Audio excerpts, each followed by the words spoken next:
প্রথমে আমরা video on করার আগেই বলে নিয়েছিলাম যে কি করব, এখানে বাংলা ইংরেজি একসাথে টাইপ করব। আমি এখানে পূর্বে থেকেই টাইপ করে রেখেছি বাংলা ইংরেজি একসাথে, সেটা আমি আবার নতুন করে টাইপ করে দেখাবো এবং কিভাবে এটা করতে হয় প্রসেসগুলো আপনাদেরকে জানাবো। আমাদের সাথে থাকুন। দেখেন, আমি ফার্স্টে সূচনী যে ফন্ট সিলেক্ট করা এবং বিজয় 52 যেটা বিজয় ক্লাসিক সিলেক্ট করলাম। এখন আমি রেডি আমার কম্পিউটার বাংলা লেখার জন্য। আমি লিখছি।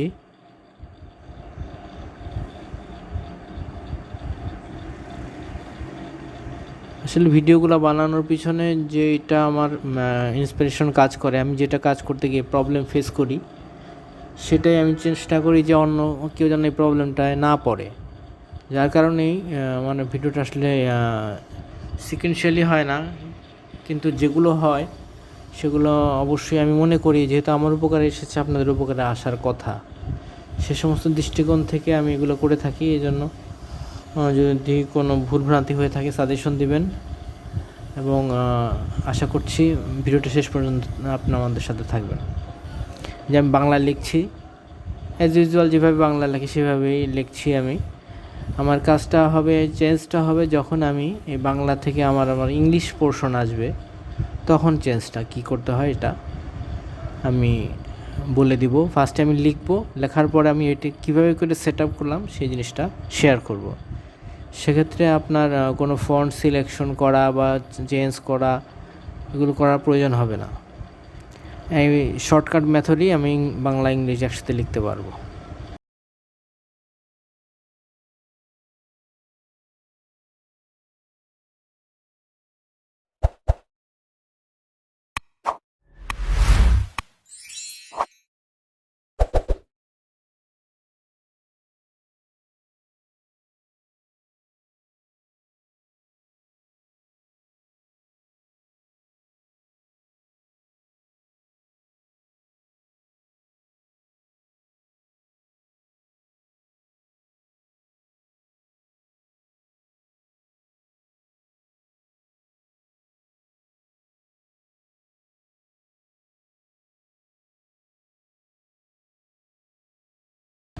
এই দেখেন, আমার বাংলা লেখা শেষ, আমি এখন ইংলিশ লিখব। এই সূচনী যেটা ফন্ট চেঞ্জ হয়ে ইংলিশ ক্যালিবারি ফন্ট হবে। আমার কন্ট্রোল ই চাপলে এটা ক্যালিবারি ফন্ট হয়ে যাবে।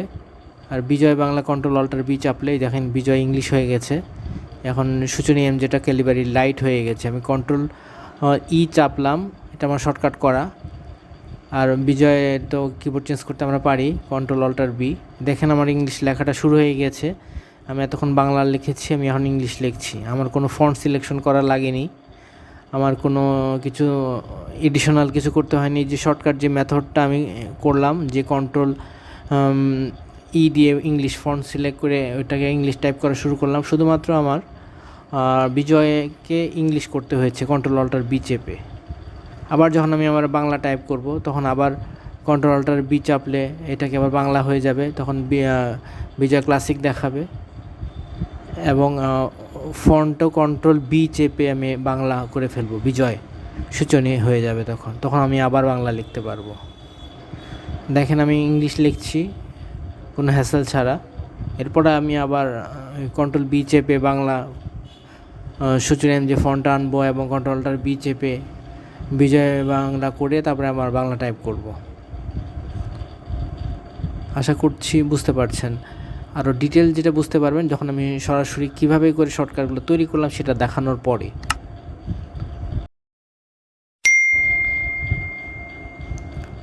দেখেন আমি এখন ওই যে another shortcut and result is, এরপরে আমি বাংলা লিখব। যে কন্ট্রোল বি দেবো আমি, আমার বাংলা সূচনী যে হয়ে গেছে দেখতে পাচ্ছেন। অ্যান্ড কিবোর্ডে চেঞ্জ করব, কন্ট্রোল অল্টার বি দিলে তখন বিজয় ক্লাসিক কিবোর্ড ওই যে হয়ে গেছে। এখন আমি আবার দেখবেন যে বাংলা টাইপ করা শুরু করে ফেলবো।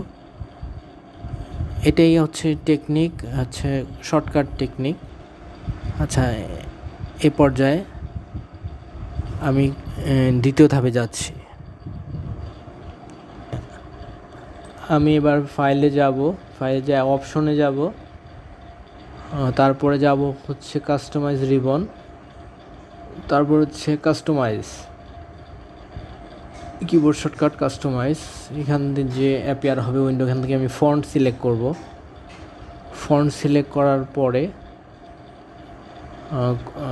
কোন ফন্টকে আমি মেজার করব সেটাকে আমার দেখাতে হবে। আমি সূচনী এমজেকে করব। দেখেন সূচনী এমজে কোনো শর্টকাট ক্রিয়েট করা নেই। এখানে আমি ক্লিক করলাম। ক্লিক করার পরে আমি কন্ট্রোল বি কিবোর্ড থেকে চাপবো এবং সাথে সাথে এটা অ্যাসাইন হওয়ার জন্য টাইম লাইনে চলে আসবে এবং অ্যাসাইনে আমি ক্লিক করব। দেখেন আমি কন্ট্রোল বি চাপলাম, চলে আসলো সাথে সাথে। এবার নিচে একটা অ্যাসাইন কিটা তৈরি হয়ে গেলে এখানে আমি ক্লিক করলে এটা আমার শর্টকাটে কারেন্ট কিতে কন্ট্রোল বি চলে আসলো। এবার আমি ইংলিশের জন্য একটা ফন্ট সিলেক্ট করব। ধর অন্যান্য দেখেন ফন্টগুলোতে কিছু নাই, কিন্তু যখন আমি সূচনী ক্লিক করব তখন আমার কন্ট্রোল বিটা দেখাবে, কারণ এটা অ্যাসাইন করা হয়ে গেছে আমার। অন্য কোনো ফন্টকে আমার অ্যাসাইন করা হয়নি, দেখেন অন্যান্যগুলো ব্ল্যাঙ্ক দেখাচ্ছে। আচ্ছা, এরপর আমি আবার ইংলিশ সিলেকশন করতে হবে দ্বিতীয় ধাপে। আমি ইংলিশ ফন্টের কাছে যাচ্ছি, যে ফন্টটা আমি দিব। যেহেতু আমি সি প্রেস করলাম এই জন্য সির ফন্টগুলো চলে আসলো।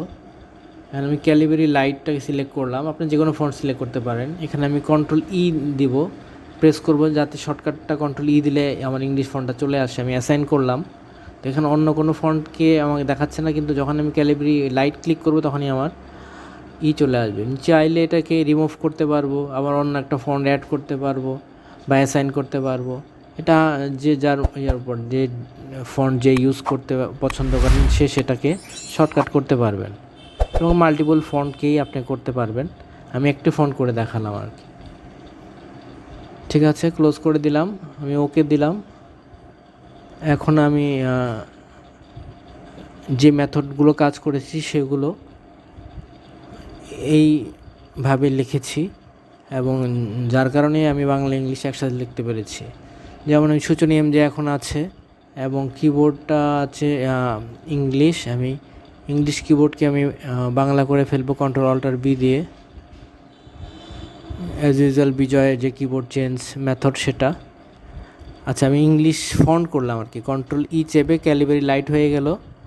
বিজয় তো ইংলিশ আছে, এবার আমি যেটাই লিখি ইংলিশ হয়ে যাবে, দেখতে পাচ্ছেন। এর পরবর্তীতে আমি কিবোর্ডটা চেঞ্জ করব এবং ফন্টটা চেঞ্জ করব এই শর্টকাট দিয়ে।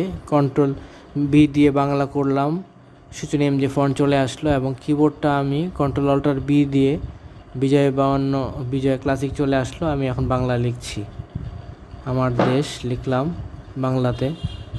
আমি আবার চেঞ্জ করে ইংলিশে লিখব, কন্ট্রোল অল্টার বি দিলাম, ইংলিশ হলো। এবং সূচনী এমজে যেটা আছে কন্ট্রোল ই চাপলে ওটা এখন ইংলিশ ক্যালিবারি লাইট হয়ে গেল। এখন আমি ইংলিশ লিখতে পারবো,